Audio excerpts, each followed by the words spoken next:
So the first thing you need to do is stabilize this front tire. I did that by using these 2x4s in an L shape. It's not the greatest construction, but it does work. And then I just bolted these to the bottom of the trailer on each side. And so that worked pretty well. They're nice and easy to remove. The next step is to put straps on the bike. I found that putting them right here is the best place. These are the primarily the most important straps, really, is these orange ones here.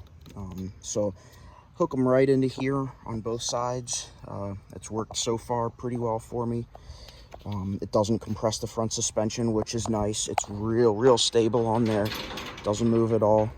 And so then I also put, these are basically just secondary straps that aren't done quite as tightly as these orange ones, in case for whatever reason these orange ones fail. These really aren't probably necessary, but I just put them on there just in case.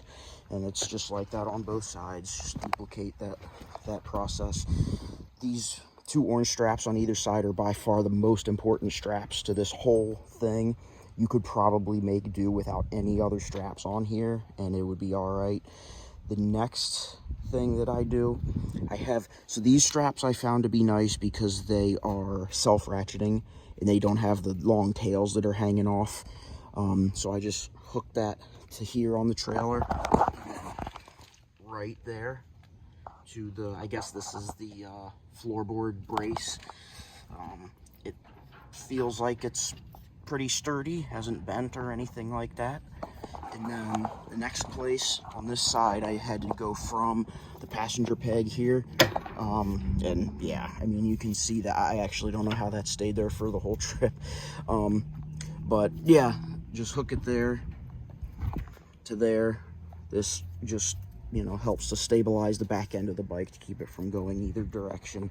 And then on the other side, just duplicate that process basically, except on this side, there's actually an accessible place on the frame that you can hook this strap to.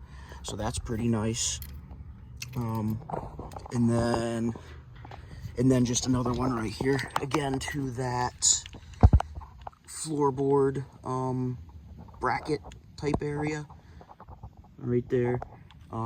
So that's the crux of what you need to do. I did that. I trailered the bike like this for about 16 hours, no issues, none of the straps came loose or anything like that.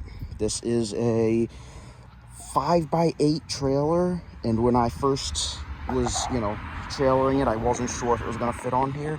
It just barely does. This is a 2012 Street Glide with the 103.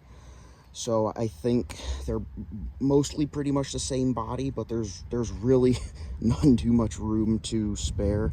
If you have like extended bags or anything, or a big tour pack or whatever, or if your gait is a little bit more straight than mine, you might run into issues, but for me it works.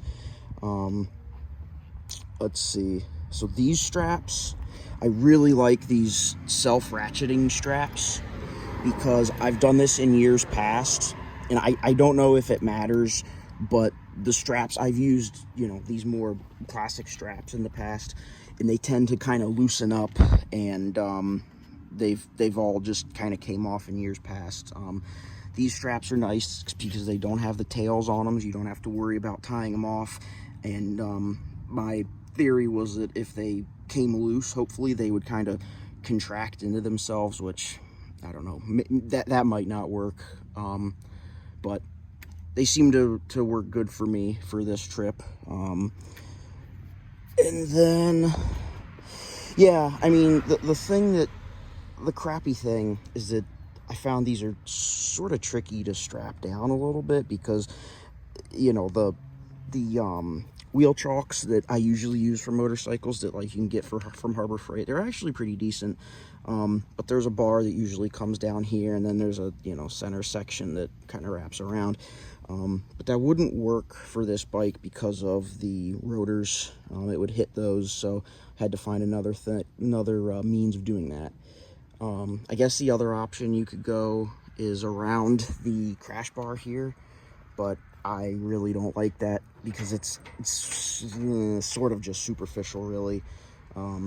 and connecting to the frame is not really ideal because it compresses the suspension. But yeah, this is just the way that I've figured out to do it. It seems to work well for me.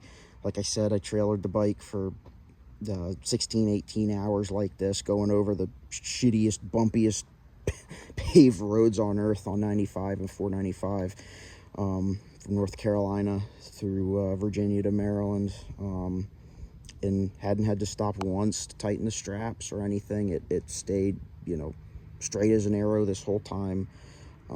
So this has been a good process for me that I found out that works. Took a more time than I'd like to admit to kind of figure out what the best way to do this is, because these bikes are a little bit different than others that I've had, just because of the bat wing and then where the rotor's placed and this big front fender thing.